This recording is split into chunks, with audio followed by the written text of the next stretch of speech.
நாகூம் அதிகாரம் 1. நினிவேயின் பாரம். எல்கோசானாகிய நாகூமின் தரிசன புஸ்தகம். கர்த்தர் எரிச்சலுள்ளவரும் நீதியை சரிகட்டுகிறவருமான தேவன். கர்த்தர் நீதியை சரிகட்டுகிறவர், உக்கிர கோபமுள்ளவர். கர்த்தர் தம்முடைய சத்துருக்களுக்கு பிரதிபலன் அளிக்கிறவர். அவர் தம்முடைய பகைஞருக்காக கோபத்தை வைக்கிறவர். கர்த்தர் நீடிய சாந்தமும் மிகுந்த வல்லமையும் உள்ளவர். அவர்களை ஆக்கினையில்லாமல் தப்புவிக்க மாட்டார். கர்த்தருடைய வழி சுழல் காற்றிலும் பெருங்காற்றிலும் இருக்கிறது. மேகங்கள் அவருடைய பாதத்தூளாயிருக்கிறது. அவர் சமுத்திரத்தை அதட்டி அதை வற்றிப்போக பண்ணி சகல ஆறுகளையும் வறட்சியாக்குகிறார். பாசானும் கர்மேலும் சோர்ந்து லீபனோனின் செழிப்பு வாடிப்போகும். அவர் சமூகத்தில் பர்வதங்கள் அதிர்ந்து மலைகள் கரைந்து போகும். அவர் பிரசன்னத்தினால் பூமியும் பூச்சக்கரமும் அதில் குடியிருக்கிற அனைவரோடும் எழுப்பட்டு போம். அவருடைய கோபத்துக்கு முன்பாக நிற்பவன் யார்? அவருடைய உக்கிர கோபத்திலே தரிப்பவன் யார்? அவருடைய எரிச்சல் அக்னியைப் போல இறைக்கப்படுகிறது. அவராலே கன்மலைகள் பேர்க்கப்படும்.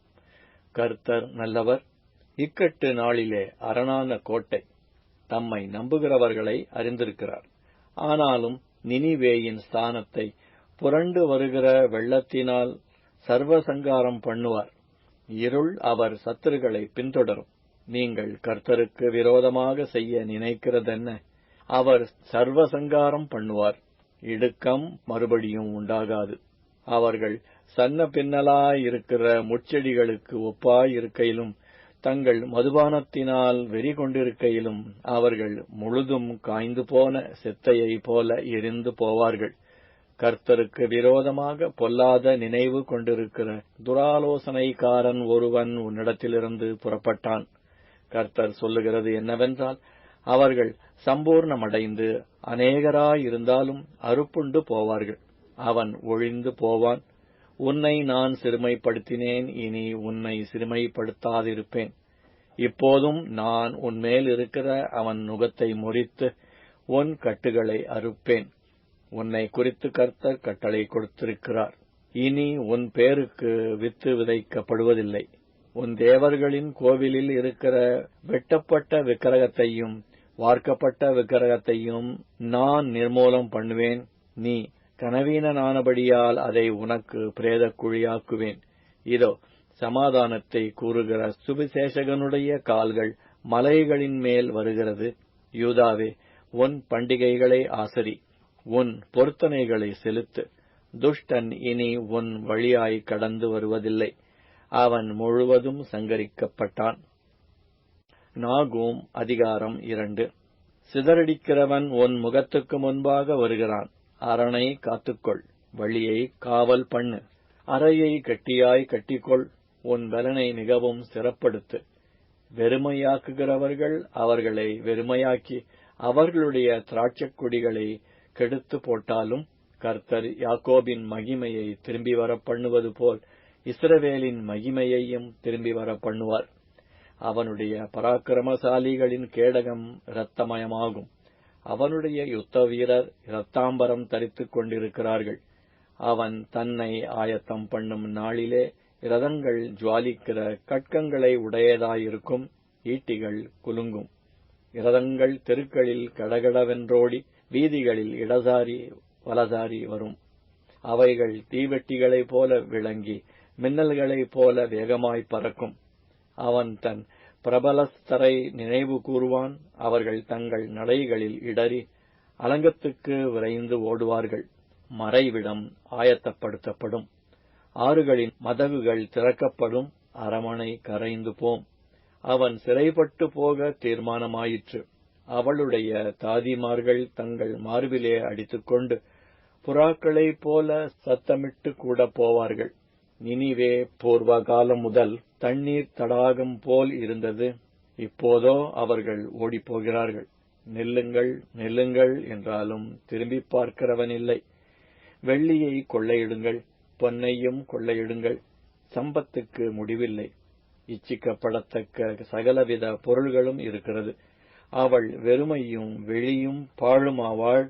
மனம் கரைந்து போகிறது, முழங்கால்கள் தள்ளாடுகிறது, எல்லா இடுப்புகளிலும் மிகுந்த வேதனை உண்டு, எல்லாருடைய முகங்களும் கருகிப் போகிறது. சிங்கங்களின் வாசஸ்தலம் எங்கே? பாலசிங்கம் இரை தின்கிற இடம் எங்கே? கீழச்சிங்கமாகிய சிங்கமும் சிங்கக்குட்டிகளும் பயப்படுத்துவாரில்லாமல் சஞ்சரிக்கிற ஸ்தானம் எங்கே? சிங்கம் தன் குட்டிகளுக்கு தேவையானதை பீறி, தன் பெண் சிங்கங்களுக்கு வேண்டியதை தொண்டையை பிடித்துக் கொன்று, இரைகளினால் தன் கெபிகளையும் பீறி போட்டவைகளினால் தன் தாவரங்களையும் நிரப்பிற்று. இதோ நான் உனக்கு விரோதமாக வந்து இரதங்களை புகையெழும்ப எரித்துப் போடுவேன். பட்டயம் உன் பாலசிங்கங்களை பட்சிக்கும். நீ இரைக்காக பிடிக்கும் வேட்டையை தேசத்தில் அற்றுப்போக பண்ணுவேன். உன் ஸ்தானாதிபதிகளின் சத்தம் இனி கேட்கப்படுவதில்லை என்று சேனைகளின் கர்த்தர் சொல்லுகிறார். நாகும் அதிகாரம் 3. இரத்தப்பழிகளின் நகரத்திற்கு ஐயோ!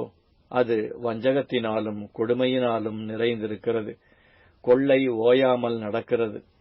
சவுக்குகளின் ஓசையும் உருளைகளின் அதிர்ச்சியும் குதிரைகளின் பாய்ச்சலும் ரதங்கள் கடகடவென்று ஓடுகிற சத்தமும் வீரர் குதிரை ஏறுகிறதும் பட்டயங்கள் துலங்குகிறதும் ஈட்டிகள் மின்னுகிறதும் வெட்டுண்டவர்களின் திரளும் பிரேதங்களின் ஏராளமும் அங்கே உண்டாயிருக்கும். பிணங்களுக்கு தொகை இல்லை, அவர்கள் பிணங்களில் இடறி விழுகிறார்கள். தன் வேசித்தனங்களினால் ஜாதிகளையும் தன் சூனியங்களினால் வம்சங்களையும் விற்கிற மகா சூனியக்காரியும் ரூபவதியுமாயிருக்கிற வேசியினுடைய திரளான வேசித்தனங்களின் நிமித்தம் இதோ நான் உனக்கு விரோதமாக வந்து உன் வஸ்திரத்து ஓரங்களை உன் முகமட்டும் தூக்கி எடுத்து ஜாதிகளுக்கு உன் நிர்வாணத்தையும் ராஜ்யங்களுக்கு உன் மானத்தையும் தெரியப்பண்ணி உன்மேல் தீட்டானவைகளை எறிந்து உன்னை கனவீனப்படுத்தி உன்னை வேடிக்கையாக்கி போடுவேன் என்று சேனைகளின் கர்த்தர் சொல்லுகிறார். அப்பொழுது உன்னை காண்கிறவனெல்லாம் நினிவே பாழாய் போயிற்று, அதற்காக புலம்புகிறவர் யார்? ஆறுதல் சொல்லுகிறவர்களை உனக்கு எங்கே தேடுவேன் என்று சொல்லி உன்னை விட்டோடி போவான். நதிகள் மத்தியிலிருந்த நோஅம்மோனை பார்க்கிலும் நீ சிரேஷ்டமோ? அதை சுற்றிலும் தண்ணீர் இருந்தது, சமுத்திரம் அதன் அரணும் சமுத்திரக்கால் அதன் மதிலுமாயிருந்தது. எத்தியோப்பியாவும் எகிப்தும் எண்ணிறந்த சேனையால் அதற்கு பலனாக இருந்தது. பூத்தும் லூபீமும் அதற்கு சகாயமாயிருந்தது. ஆயினும் அவள் குழுவிலக்கப்பட்டு சிறையிருப்பிலே கொண்டு போகப்பட்டாள்.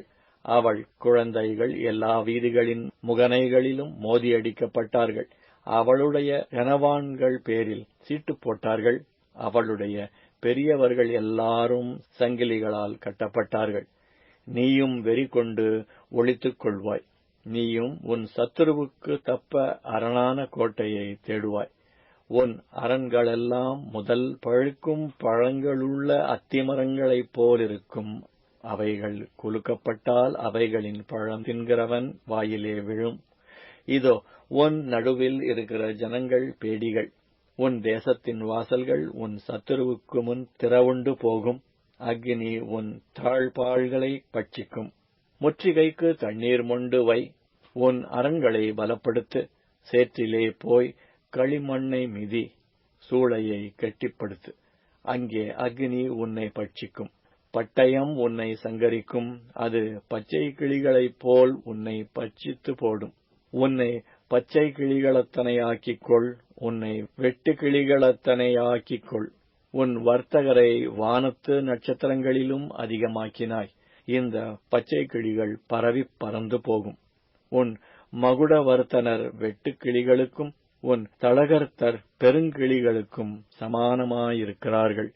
அவைகள் குளிர்ச்சியான நாளில் வேலிகளில் பாளையமிறங்கி சூரியன் உதித்த மாத்திரத்தில் பறந்து போம். பின்பு அவைகள் இருக்கும் இடம் இன்னதென்று தெரியாது. அசீரியா ராஜாவே, உன் மேய்ப்பர்கள் உறங்குவார்கள். உன் பிரபலஸ்தர் படுத்திருப்பார்கள். உன் ஜனங்கள் பர்வதங்களின் மேல் சிதறியிருக்கிறார்கள். அவைகளை கூட்டி சேர்ப்பவன் இல்லை.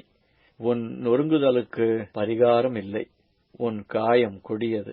உன் செய்தியை கேட்பவர் யாவரும் உன் பேரில் கைகொட்டுவார்கள். உன் பொல்லாப்பு எந்நேரமும் யார் பேரிலேதான் பாயாமற் போயிற்று?